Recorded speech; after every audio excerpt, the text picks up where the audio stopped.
Исәмсез мөхтәрәм тамашачылар, Төркия башкасы Анкарада 13 сәгать. Бүген 2025 елның 16 апрель чәршәмбе көн. Сез турыдан тур эфирдә Төркия авазы радиосының татар телендәге тапшырын тыңлыйсыз. Безнең программа 16 метрлы кыска толкынның 17615 кГц эшләгән.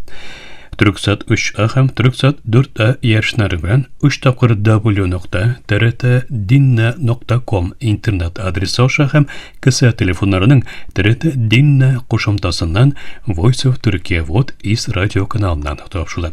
Тапшырыбызның бүгенге чаралышында соңгы хәбәрләрдән соң фәннәр докторы Йосиф Алтынышык әзерләгән Нугайча нәсихәтләр программасы белән кызыклы темалар язмасын тәкъдим итәрбез.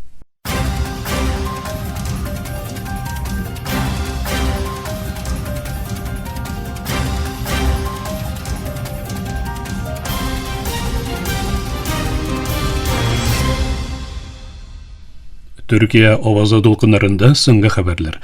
Газадагы сәламәтлек саклау министрлыгы 2023 елның октябрь аеннан бирле Израиль һөҗүмнәрендә 1400дән күбрәк сәламәтлек саклау хезмәткәренең үтерелүен һәм 360 кешенең әле һаман Израиль көчләре тарафыннан тотылуын белдерде. Дәвам итүче сугыш күбесе хатын-кызлар һәм балалар булган 62 меңнән артык филистинлеләрнең гомерен узган. 115 меңнән күбрәк кешене яралаган һәм 2 миллион 300 мең кешене үз җирләреннән күчеп китәргә мәҗбүр иткән. АКШ илбашы Дональд Трампның махсус вәкиле, Русия җитәкчесе Владимир Путинның Украина белән даими тынычлык килешүе төзүгә ачык булуын әйтте. Бу белдерү 3 елдан артык дәвам итүче сугышны туктату максатында үткәрелгән сөйләшүләрдән соң ясалды. Трамп Москва һәм Киевны отты туктату килешүенә ирешергәндә дә, әмма Русия белән АКШ рәсмиләре арасында кабат-кабат сөйләшүләр үткәрелүгә карамастан, Кремльдән зур ташламалар алуда уңышка ирешә алмады.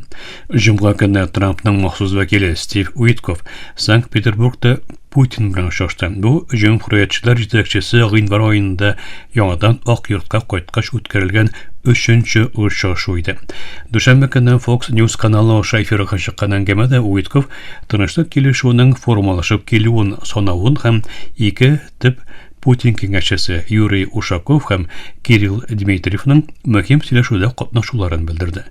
Путинның таләбе монда даими тынычлык урнаштыручы күрә утны туктату чараларыннан тыш без бу сорауга җавап алдык, диде Уитков. Һәм безгә бу ноктага килү өчен вакыт кирәк булды дип өстәде. Минемчә, без дөнья күрәм әһәмиятле вакыйганың бу сахасында торабыз, диде ул һәм шулай ук Русия һәм АКШ арасындагы сәүдә килешүләренең дә сөйләшүләрнең бер өлеше булуын әйтте. Мин Русия һәм АКШ мөнәсәбәтләрен яңадан формалаштыру мөмкинлеге бар дип ышанам. Бу төбәккә чын тотырлык бирәчәк бик мөһим икътисади мөмкинлекләр аша башкарылыр, диде махсус вәкил Уитков. Дипломатик тырышларга карамастан, Трампның Украинада утны туктату максатында зур уңышка ирешүе әлегә күренми. Узган айда Путин АКШ һәм Украина тарафыннан көтелгән тулы һәм шартсыз утны туктату тәкъдимен кире какты. Кремль Кара диңгездә утны туктату килешүен Көнбатышның билгеле санкцияләренә бетерүе белән бәйләде. Әрмәнстан хөкүмәт рәисе Николай Пашинян сишәмбе көнне Азәрбайҗан белән тынычлык килешү һәм Европа иминлек һәм хезмәттәшлек оешмасының Минск төркемен тарату турында документны бер вакытта имзалау тәкъдиме белән чыкты. Без Азәрбайҗанның ОСК Минск төркемен тарату тәкъдимен аңлыйбыз. Әгәр дә без Карабах низагын ябабыз икән, һәм без аны ябабыз. Димәк, аны хәл итү белән шөгыльләнгән формат ни өчен кирәк, дип белдерде Пашинян Ереванда, илнең парламент утырышында. Шул вакытта Пашинян ОСК Минск төркеменә киңрәк контекст бирелә алуын әйтте һәм Ереван Азәрбайҗанның бу адымны низагны үз җирендә ябып, аны Әрмәнстанга күчерү дип кабул итмәвен тәэмин итәргә тели. Без тынычлык килешүен төзүне һәм ОСК Минск төркемен таратуны тәкъдим итәбез, ягъни ике документны да бер көндә имзалауны яклыйбыз, дип өстәде ул. Азәрбайҗан Пашинянның тәкъдименә әлегә фикерен белдермәде. 1992 елда төзелгән ОСК Авропа Милли хезмәттәшлек оешмасының Минск төркеме Франция, Русия һәм АКШ рәислегендә Карабах проблемасын шешүгә ярдәм итү максатын куйды. 91 елдан бирле ике элекке Совет Республикасы арасында мөнәсәбәтләр киеренке булып калды. Чөнки Әрмәнстан гаскәрләре халыкара танылган Азәрбайҗан җирләре булган Карабах һәм аның тирәсендәге 7 төбәкне яулап алды. 2020 елның көзендәге 44 көнлек сугыш вакытында Азәрбайҗан бу җирләрен күп өлешен азат итте һәм бу Русия арадашчылыгы белән тынычлык килешүе төзү белән төгәлләнде. Бу килешү мөнәсәбәтләрне җайга салу һәм чик билгеләү мәсьәләләрен хәл итү сөйләшүләренә юл ачты. Март ayında Баку һәм Ереван тынычлык килешү турында килешүгә ирешүләрен белдерде, әмма шуннан соң ике илдә бер-берсен чек буенда һөҗүмнәрдә гаепләде. АКШ илбашы Дональд Трамп сәүдә сөйләшүләре өчен өстәлгә утырырга атлыгып торучы якының Америка түгел, Кытай булырга тиешлеген әйтте. Ак йорт белдерүенә күрә, ул Boeing белән бәйле зур килешүдән Кытайның чигенүен гаепләгәннән соң бу сүзләрне әйткән. Ак йорт сүзчесе Кэролайн Левит җиткергәнчә, Трамп туп хәзер Кытай кырында. Кытай безнең белән килешү төзергә тиеш, без алар белән килешү төзергә мәҗбүр түгел дигән. Кытай белән башка илләр арасында аерма юк. Бердән-бер аерма аларның күпкә зуррак булуы дип өстәгән ул. Левит ачыклаулары Трампның Кытайны Boeing белән зур килешүдән чигенүдә гаепләүеннән ясалды. Bloomberg хәбәрләренә күрә, Кытай авиакомпанияләргә ширкәт очкычларын алудан баш тартырга күрсәтмә биргән. Хәбәрдә әйтелгәнчә, Кытай АКШ ширкәтләреннән очкыч өчен кирәкле җиһазлар һәм өлешләр сатып алуны туктатырга да чакырган. Трамп быел илбашы кәнәфенә утырганнан соң берлектәш илләргә дә, көндәш илләргә дә яңа тамганы тарифларын кертте, әмма иң зур басымны Кытайга ясады. Күп кенә Кытай импортларыннан 145 өстәмә салым куелды. Мөхтәрәм таңчысыз, Төркия авазы дулкыннарында соңгы хәбәрләр тыңладыгыз.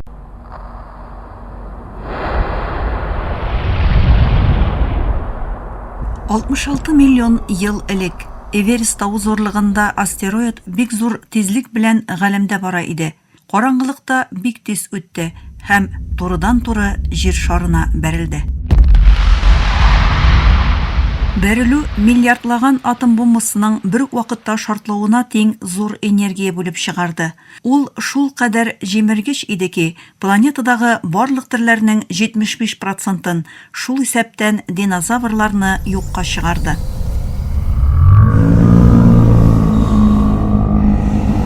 Бу җиргә бәрелгән иң зур астероид иде һәм хәзерге вакытта планета катыйлы дип аталган нәрсә булды. Бүгенге көндә астероидлар гадәттә безгә зур куркыныч тудырмыйлар, ләкин соңгы вакытларда галимнәр бер астероидның җирне борчырлык дәрәҗәдә якынлаша алган орбитада булуы турында кисәтәләр. Никадәр якын? Киләсе берничә ел эчендә ул безгә турыдан-туры бәрелергә мөмкин. Зур шартлау һәм сейсмик дулкыннардан региональ климат бозылуына кадәр бу астероид бәрелгән очракта безне нәрсәләр көтә? Бүген шул хакта сүз алып барабыз. 2024 елның 27 декабрендә галимнәр 2024 Вайар-4 исемле яңа астероид таптылар. Бу яңа космос җисеме турында бик күп мәгълүмат юк, ләкин астрономнар аны яхшырак өйрәнү өчен якыннан күзәтәләр. Бу галәмгә җибәрелгән иң көчле обсерваторияны да үз эченә ала торган процесс. 2024 Вайар-4-нең якынча 90 метр киңлегендә, ягъни футбол кыры зурлыгында булуы фаразлана. Мондый зурлыктагы кыя ташы җир күләме белән чагыштырганда кечкенә кебек тоелырга мөмкин, ләкин ул шактый зыян китерерлек дәрәҗәдә зур. Гигант кыя ташы сәгатенә 61 мең чакрымнан зуррак тизлек белән хәрәкәт иткәндә, Авропа галәм агентлыгы 2032 елда аның җир кабыгын тишеп бер шәһәр зурлыгында җимереклек барлыкка китерергә мөмкин дип фаразлый. Шулай да бәрелү ихтималы нинди?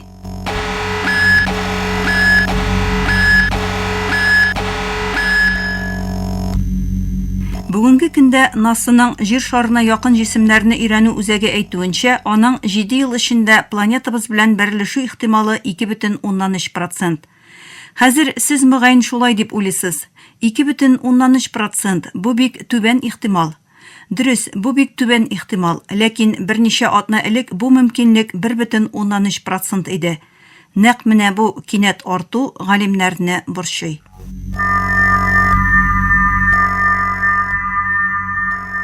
Хәзерге көндә бу галәм тау тукымының безгә бәрелү мөмкинлеге 50-1, ләкин шуны әйтергә кирәк, бу ихтималның артуы астероидның кинәт безгә таба тизләнүе белән түгел, аны күзәтү сәләтебезнең яхшыруы белән бәйле. Камилләштерелгән телескоплар һәм күзәтү системалары галимнәргә төгәл үлчәүләр ясарга мөмкинлек биреп, фаразларны яхшыртуларын тәэмин итте. Галимнәр җир шарына якын җисемнәр тудырган куркынычны айратырган Торено бәрелү куркынычын үлчәү системасын кулланалар. Бу үлчәү 0-дан 10-га кадәр. 0 җисемнең җир белән бәрелешү куркынышы юк дигәнне күрсәтә. 10 исә бәрелешү кытылгысыз һәм масса күләм юкка чыгу кебек глобаль катастрофаларга китерәчәк дигәнне аңлата.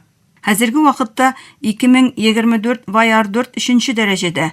Бу астероид потенциал куркыныч һәм игътибар кирәклеген, ләкин бәрелешүнең катгый булмавын күрсәтә. НАСА сүзчесе Молли Вассер фикеренчә, үткәннәрдә риск исемлегендә булган, ләкин күбрәк мәгълүмат килгән сайын исемлектән чыккан бик күп җисем булды. Шуңа күрә 2024 Ваяр 4 өчен хәзерге план галимнәрнең аны якыннан күзәтеп баруны дәвам итеп, фаразларын яхшыртулары өчен тагын да күбрәк мәгълүмат җыю.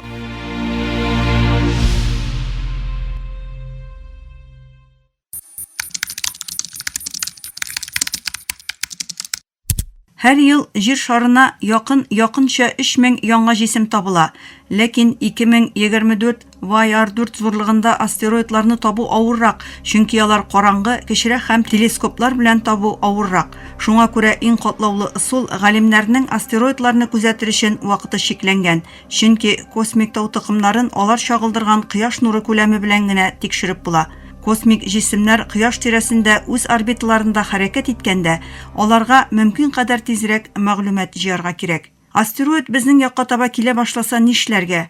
Астероид орбитасына башка күк җисемнәренең тарту көченең буталчы хәрәкәтләре тәэсир итә һәм хәтта кечкенә генә катышуда аның юлын үзгәртә ала.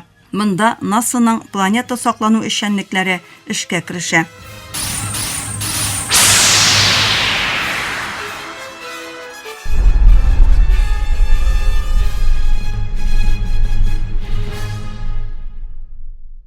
Фәнни фантастика җанатарлары яки галәм белән кызыксынучылар 2022 елдагы икеле астероид юнәлтү тестын яки DART миссиясын хәтерлиләрдер. НАСА космик карабын бер астероидның орбитасын үзгәртү өчен аңа китереп бәрде. Бу искиткеч мизгел иде. Кирәк булса, безнең астероидны юлдан яздыра алуыбызның дәлиле иде бу. 2024 Ваяр 4 хәзергә куркыныч булмаса да DART кебек миссиялар тагын да зура һәм куркыныч космик җисемнәр безгә таба килә икән, безнең әзер булуыбыз мәсьәләсендә безгә өмет бирә.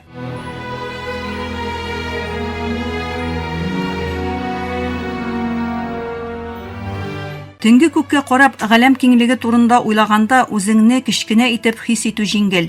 Ләкин без бары тик пассив күзәтүчеләр түгел, без планетабызның тикшерүчеләре, проблема чишүчеләр һәм саклаучылар. Бүгенге тапшыру ТРТ World мәкаләсенә нигезләнеп әзерләнде. Тыңлаганыгыз өчен рәхмәт. Киләсе тапшыруда күрешкәнгә кадәр исән, имин булыгыз.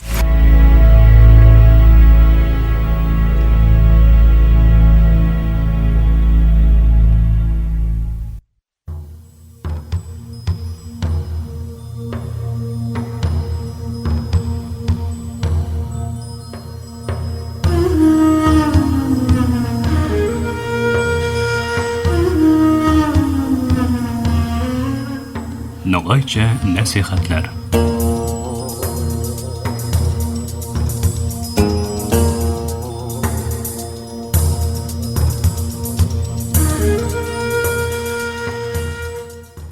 Аяулы тыңлаучыларымыз, буйыма һәм Алла өчен сөйлсә барысында хабарласамыз.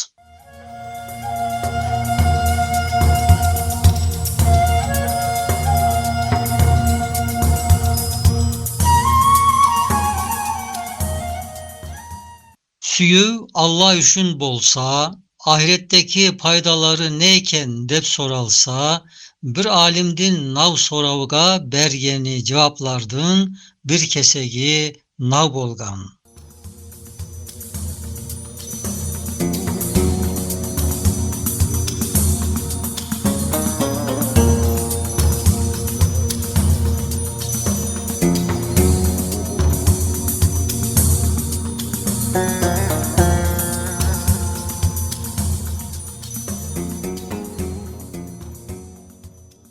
Yaşav yoldasın bikenge, halal tögörög işinde sonun yakşı ayağına, işindeki maramatka, em güzel kasiyetine, tagı yarasık tabiatına baylangan bir süyüdün, em yaman hallerden, künellerden saklagandın, ahiretteki akıbatı bek köp yarasık bolgan.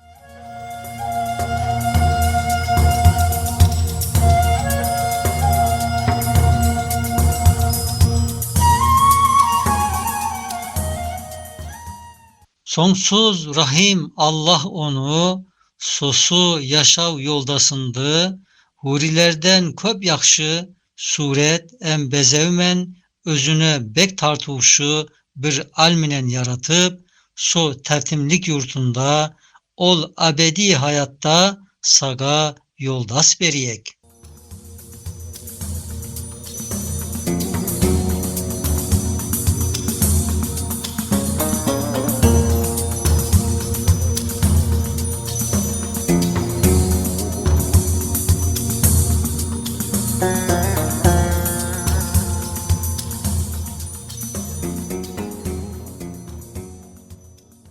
Dünyadaki yaşavda basınızdan ötkenlerdi, birbirinizge tatlı nezzet em zavk binan aytiyagınız bir yoldas, em neşe atrelerdi, eslerge akeliyek, yaxşı bir yan yoldası, bek süygülü bir arkadaş etip saga beriyek.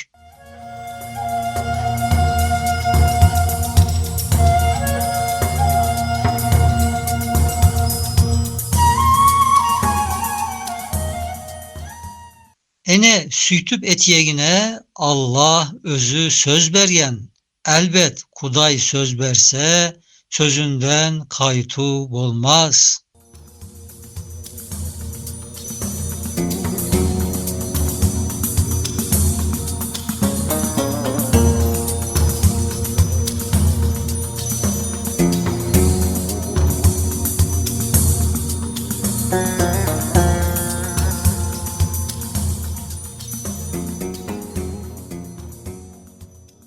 Ana ata avletke alal bolgan süyüdün akıbatı Kur'an'dın ayetimen aytılgan.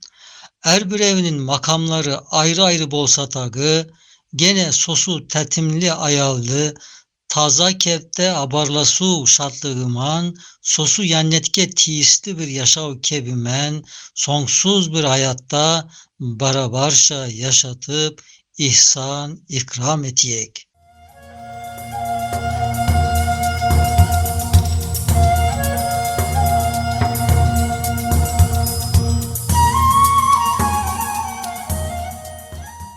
Em 15 yaska kirmey, akıl balık bolmadan ölgön balları bolsa, vildanün muhalledün degen Kur'an ayetimen, Kuday sosu evletlerdi, yannet balları etip, em yannetke tiisli, gayet süslü, süyümlü bir kepinen sosunlardı, ana em atasının kucağına beriyek.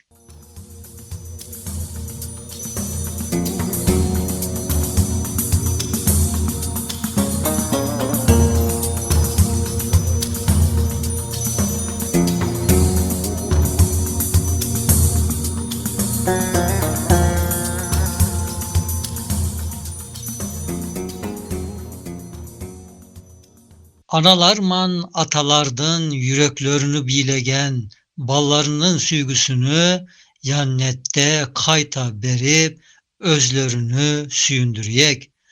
Bala süygüsü zavkını tağı em nezzetini Kudayımız Hak Rabbimiz daim kepte beriyek.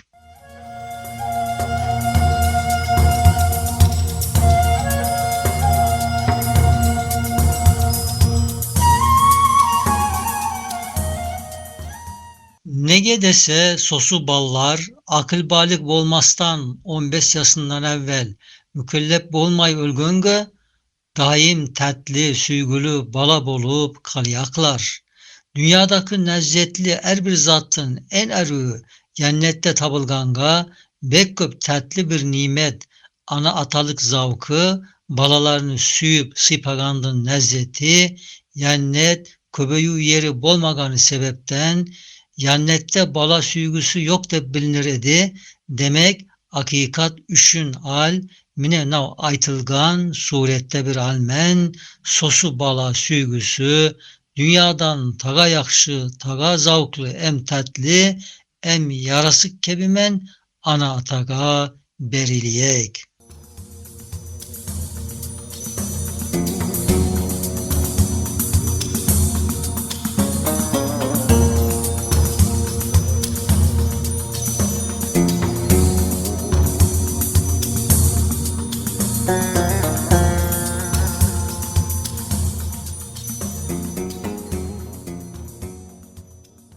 Mine sosu orunda balları akıl balik bolmay ölgen analarga, em atalarga, no hakikat ban, üykön süyümlük verilgen.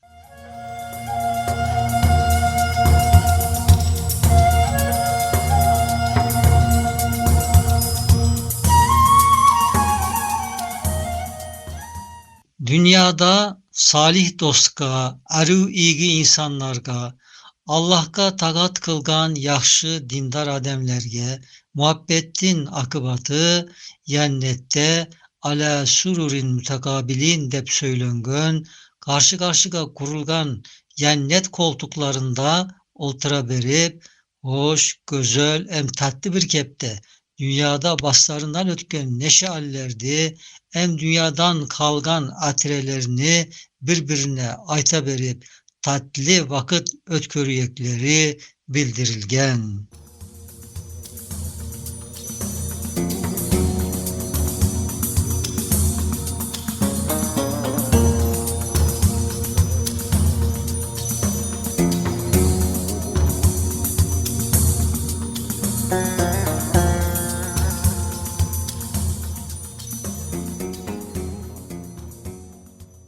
Em birbirinden ayrılmay, taza, safi bir suyu, em habarlasu kebimen, birbirimen körsüyekleri, Kur'an'daki bek aşık ayetlermen aytılgan, kalgan başka manelerde, aldığımızdaki yumada aytuğdu nasip kılsa, aktan bizge rahmet bolgan, sağlıkla kalınız.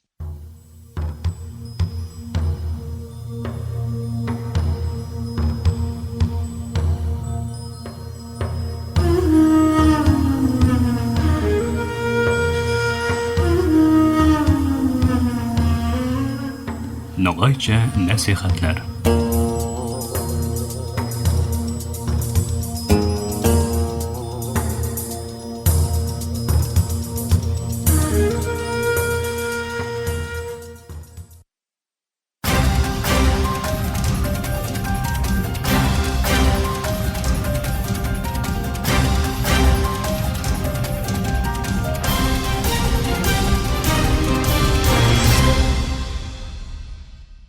Muhtaram tamaşar, Türkiye Ovazı Radyosu'nun Tatar tilindeki topşuları şuşun bilen ahırına kanaştı. Bizim programma her gün Türkiye hem Kazan vakıtı bilen gündüzge saat 1'de 16 metrli kıska dolkanın 17.615 kilo kesişliğinden Türksat 3A hem Türksat 4A yarışına bilen www.trt-dinna.com internet adresi aşağı hem kısa telefonlarının TRT Dinna Tığla koşuntasından Vot is radio kanalından topşular. Yarta saatlik topşularımızdan qabatlawın Türkiye hem Kazan vakıtı bilen saat kişke 8. yartıda 42 derece gün çağış yönelişindeki Türksat 3A hem Türksat 4A yarışları bilen www.trt-dinna.com internet adresi aşağı hem kısa telefonlarının TRT Dinna Tığla кушымтасыннан Вот Вест радио каналынан тыңлыйларсыз. Әлегә без сезнең белән саубуллашабыз. Эфирдә киләсе очрашуга кадәр.